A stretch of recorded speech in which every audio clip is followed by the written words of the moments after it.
Sinabawan tambako. Sarap.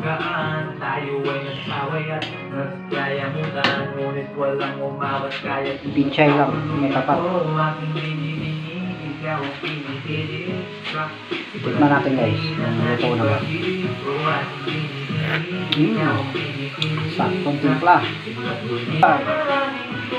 Ilulunod na po natin yung pinchay. Yun.